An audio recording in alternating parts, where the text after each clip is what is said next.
একটা অপ্রিয় সত্য কথা বলবো?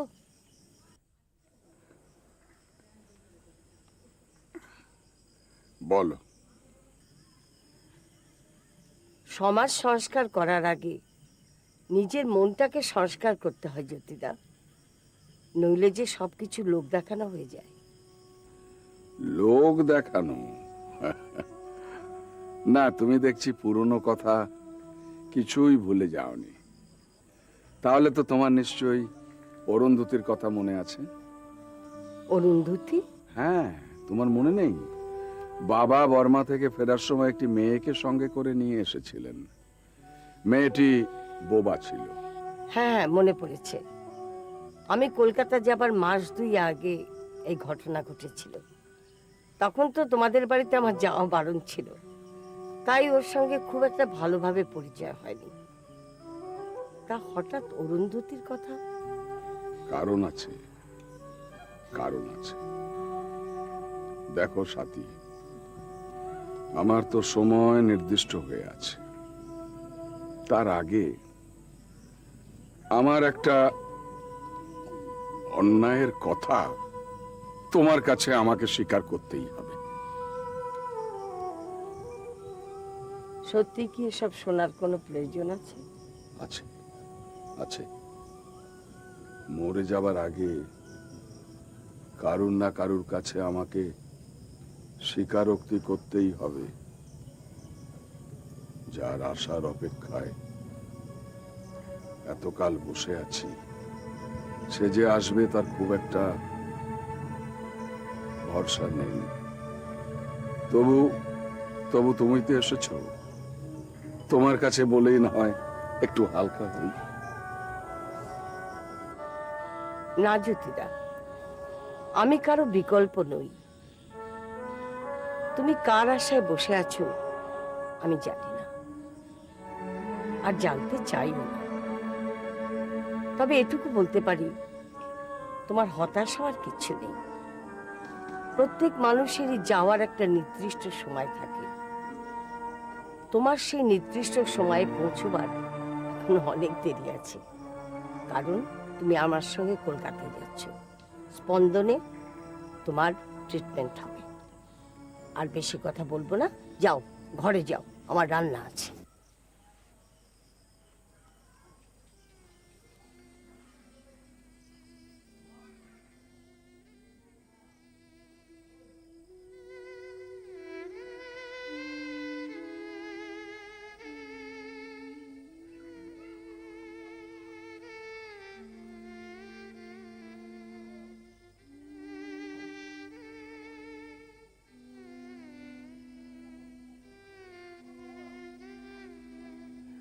সাথী, তোমাকে আমার অনেক কথা বলার ছিল, তুমি আমাকে বলতে দিচ্ছ না কেন? কেন বলতে?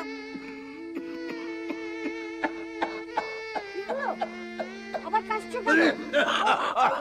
চলো চলো চলো, ঘরে চলো, ঘরে চলো, ঘরে চলো।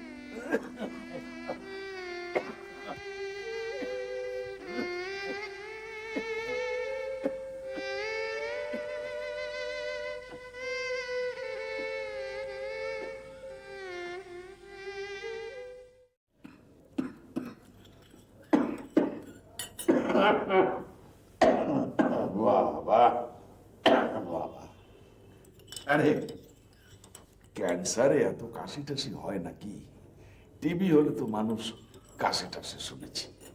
ক্যান্সার পেশেন্টদের ঠান্ডা লাগলে ক্ষতি হতে পারে এমন কথা অবশ্য ডাক্তারি শাস্ত্রে নেই, কিন্তু অত্যাচারের তো লিমিট আছে। শরীরটা সইবে কেন, নেবে কেন? নাও খাও। বাবা, তুমি কি তোমার হাসপাতালের পেশেন্টদেরও এইভাবে ধমক টমক দিয়ে ওষুধ খাওয়াও নাকি? সেটা ওখানে গেলেই দেখতে পাবে। কিন্তু অনেক কথা বলেছো কিন্তু আজকে তুমি, একটা কথা আর বলবে না। একটু আগে এমন কাশলে মনে হলো যেন দমটাই বন্ধ হয়ে যাবে। কবে সত্যি সত্যি দম বন্ধ হয়ে যায় কে জানে। কিন্তু না না, এসব বন্ধ হওয়া, দম আটকে যাওয়া, তার আগে আমাকে একটা কথা স্বীকার করে যেতেই হবে। কি বলতে চাইছো তুমি? কার কথা? অরুন্ধতির কথা? কিন্তু সেটা আমি শুনবো কেন? সনাতন আমাকে ফোন করে এখানে আসতে বলেছিল, শুনেছি তার জন্য তাকে তুমি খুব বকাবকি করেছো। তার মানে তো এই হয় তুমি চাও না যে এখানে আমি আসি। না না, ব্যাপার তা নয়, তুমি শোনো। না, আমি আমি তো- শুনবো না। আমি এতকাল শুনেছি, তুমি বলেছো আমি শুনেছি, কিন্তু আমারও তো বলার কিছু থাকতে পারে। হ্যাঁ, তুমি আমাকে বলেছো যে এখানে তুমি কারো অপেক্ষায় বসে আছো, এখান থেকে তুমি এক পাও নড়বে না। সে যে অরুন্ধতী তা আমি জানি, কিন্তু আমিও তো তোমাকে বলেছি আমি কারোর বিকল্প নই। আমি আমি শোনো, আমার এখন অনেক কাজ আছে, তুমি কিন্তু তার কোনো কথা বলবে না। সনাতন যাত্রা শুনতে গেছে, এখন আমাকে রান্না করতে হবে।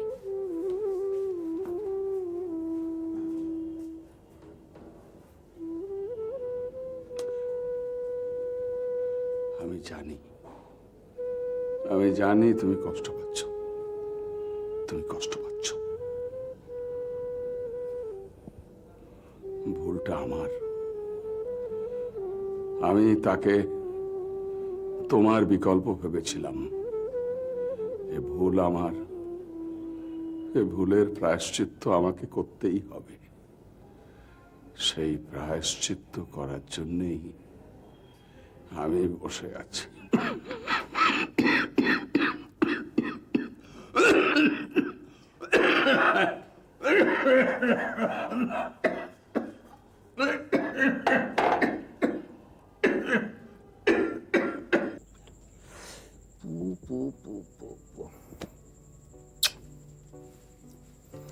আমি একটা কথা জানি। কি? ও তো কি, মা বলেছে আমাকে তিতির এখন খুব ভালো মেয়ে হয়ে গেছে, লক্ষ্মী মেয়ে হয়ে গেছে, উইকলি টেস্টে পর পর দুবার এ পেয়েছে ইংরেজিতে, তাই না? Very good. আচ্ছা মা, বাংলাতে বি প্লাস হয়ে গেল না কেন? মা বলেছে না? হুম। কি করব, বাংলা তো ভীষণ টাফ। টাফ কেন হবে? যে ভাষায় তুই কথা বলছিস সেটা শক্ত হবে কেন? আচ্ছা ঠিক আছে, এবার থেকে আমি তোকে বাংলা পড়াবো। তোমার তো সময় হবে না।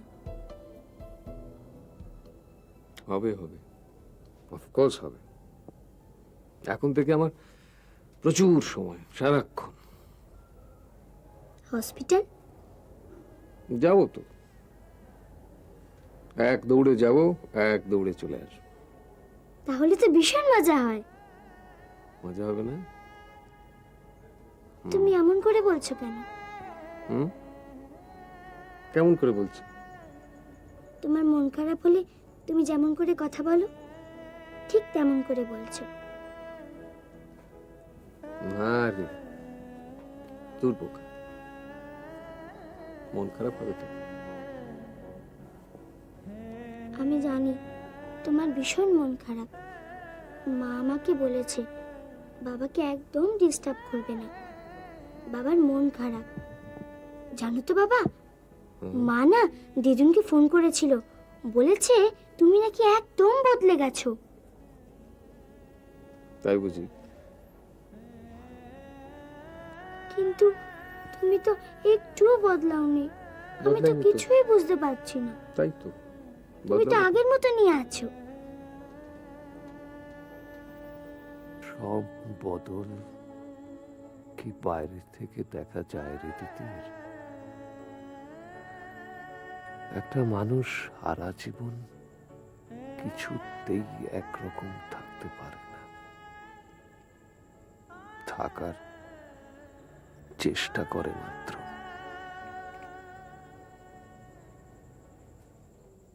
কি ভাবছো বাবা? কিছু ভাবিনি তো। আচ্ছা, এবার কিন্তু আমাদের শুয়ে পড়তে হবে। না, আমি এখন তোমার কাছে একটা গল্প শুনবো। এখন নো গল্প, এক্ষুনি মা আসবে, বকবে, তখন চলো শুয়ে পড়ি। উঠে পড়ো, চলো। দেখি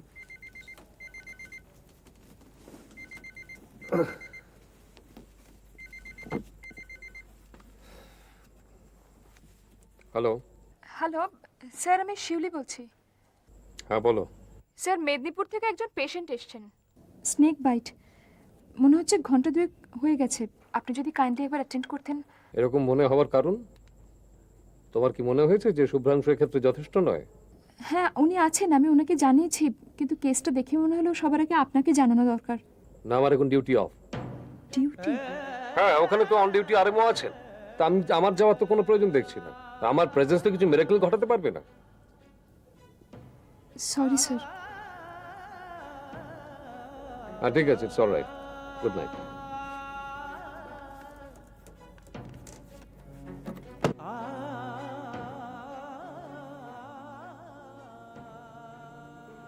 বাবা, তুমি এত রেগে রেগে কথা বলছি না কেন?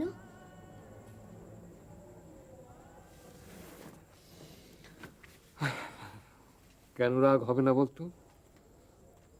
কোথায় ভাবছি আমার তিথি সোনাকে একটা গল্প বলতে বলতে ঘুমের দেশে যাব, তা না সেই সময় হসপিটাল থেকে ফোন করলো। তোমাকে ওটা ডাকছে কেন? ওই যে একটা পেশেন্ট ভর্তি হয়েছে। তুমি যাবে না? না। তুমি না গেলে যদি লোকটা খুব কষ্ট পায়, যদি সে মরে যায়, তুমি সত্যিই যাবে না? ধ্যাৎ, তুমি মিথ্যে কথা বলছো।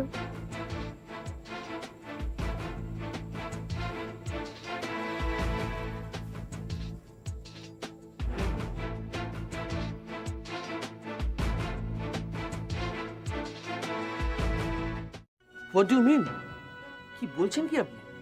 আমার অবস্থাটা ঠিক আপনার মতোই হেল্পলেস হয়ে গেছিল ডক্টর সেন, কারণ আমি নিজের কান দিয়ে বিশ্বাস করতে পারছিলাম না যে ডক্টর রয়, ডক্টর নক্ষত্র রায় এই কথা বলছেন। আমারও তো বিশ্বাস করতে খুব কষ্ট হচ্ছে সেটা। আমার মনে হয় কোনো একটা প্রবলেম আছে, যেটা আমরা সাদা চোখে হয়তো বুঝতে পারছি না। হয়তো হয়তো হয়তো কি? হয়তো যখন আপনি ফোনটা করেছিলেন উনি খুব ডিস্টার্ব ছিলেন কিংবা ব্যস্ত ছিলেন। এক্সকিউজ মি ডক্টর, আপনি কাকে জাস্টিফাইড করার চেষ্টা করছেন? স্যারকে, আমাকে, না নিজেকে? দেখুন ডক্টর, আমিও কিন্তু স্যারকে কম রেসপেক্ট করি না। আমি জানি আপনি ঠিক কথাই বলছেন, কিন্তু আমার বিশ্বাস করতে খুব কষ্ট হচ্ছে যে স্পন্দন থেকে কল পাওয়া সত্ত্বেও অফ ডিউটি বলে উনি এখানে আসবেন না, যেখানে এরকম একটা ক্রিটিক্যাল কেস, মানুষকে সাপে কামড়েছে। It's quite absurd. Leave it doctor. আমার তো মনে হয় এই মুহূর্তে আমরা এই টপিকটা ছেড়ে ছেলেটার প্রতি বেশি অ্যাটেনশন আমাদের দেওয়া উচিত। হ্যাঁ আমি জানি, কিন্তু স্যারকে ছাড়া আমি ভীষণ হেল্পলেস। মানে স্যার যদি না আসে তাহলে ছেলেটার ট্রিটমেন্ট হবে না? আই এম সরি ডক্টর, আমি ঠিক এরকম মিন করতে চাইনি, কিন্তু দেখুন ছেলেটার ইমিডিয়েট ট্রিটমেন্ট না হলে ছেলেটাকে বোধহয় বাঁচানো সম্ভব হবে না। আমি জানি ফার্স্ট এড আমি দিয়ে দিয়েছি, কিন্তু যেটা এখন প্রয়োজন সব থেকে বেশি হচ্ছে পেশেন্টকে আন্ডার অবজারভেশন রাখা আর ইমিডিয়েট ডায়ালিসিস প্রসেস স্টার্ট করে দেওয়া। সেই জন্য পেশেন্টকে অ্যাডমিশন নিয়ে নেওয়াটা সব থেকে ইম্পর্টেন্ট। কিন্তু আপনাদের তো একটা বেড খালি আছে ডক্টর।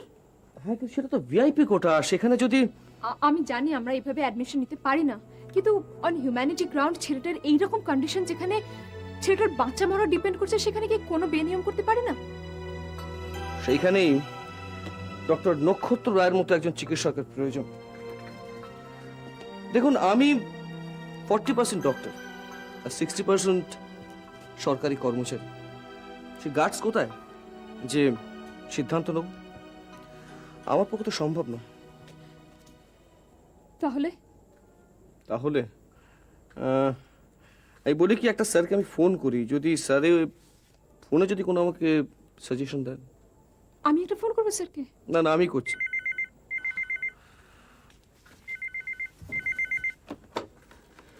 হ্যালো। হ্যাঁ হ্যাঁ হ্যাঁ, মানে পালস বিটটা খুব স্লো।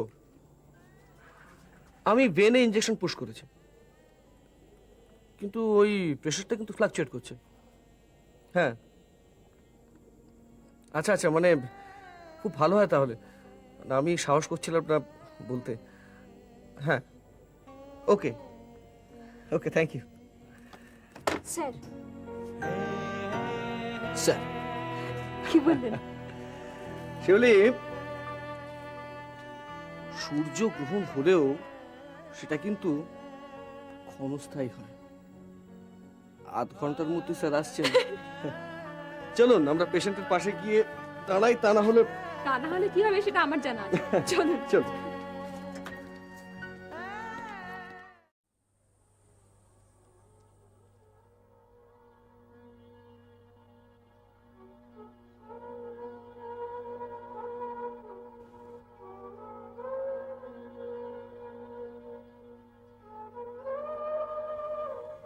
কি বোঝাতে চাইছো তুমি জ্যোতিদা?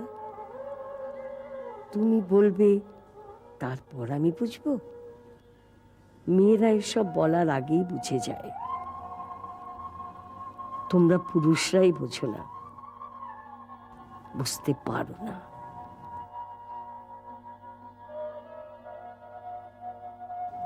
আমারও একটা প্রশ্ন আছে, ওই বর্মার মেয়েটি কি অসবর্ণ ছিল না? সে কি ব্রাহ্মণ ছিল? নিশ্চয়ই নয়।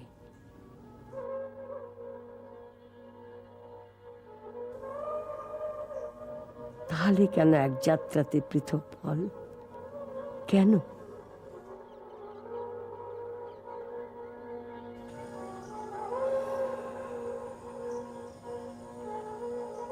এই প্রশ্ন তোমাকে আর কোনোদিন করা হয়ে উঠবে না, কোনোদিন না। মাঝে মাঝে মনে হয় জীবনের কয়েকটা বছর যদি মুছে ফেলতে পারতাম, কয়েকটা বছর, কয়েকটা মাস, কয়েকটা মুহূর্ত।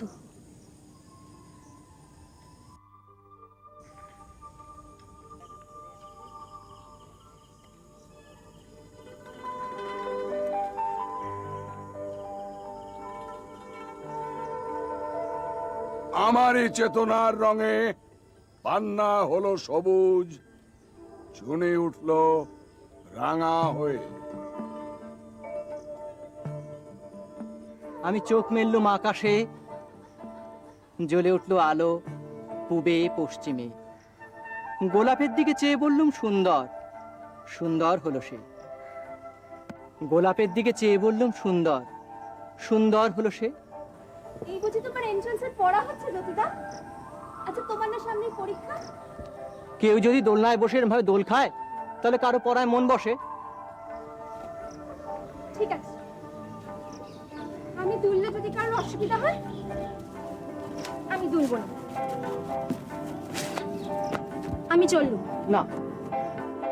কি হলো? পথ আজকাল কেন? ক্ষতি যা হবার তা তো হয়েছেই, এখন চলে গিয়ে কি লাভ? আমি তোমার আবার কি ক্ষতি করলাম? কি ক্ষতি করলে দেখবে? সত্যিই দেখতে চাও? সত্যিটা কি? কি সত্যি?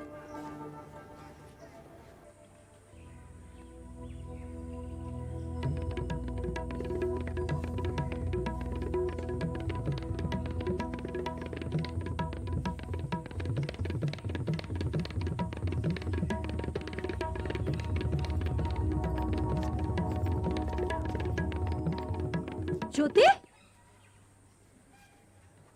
পড়াশোনাকে একদম লাটে তুলে দিয়েছো। যাও তুমি তোমার নিজের ঘরে যাও।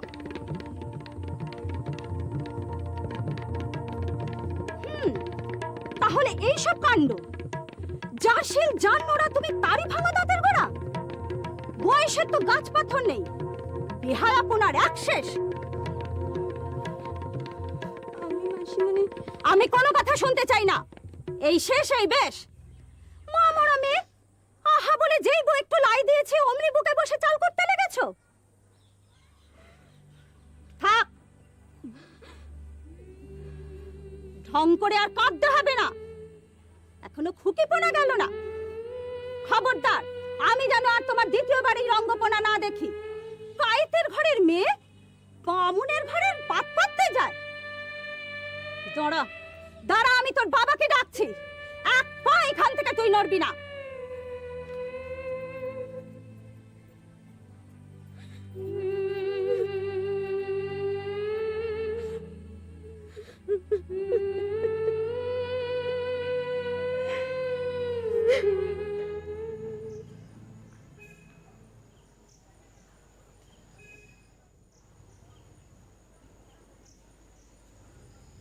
কে ওখানে?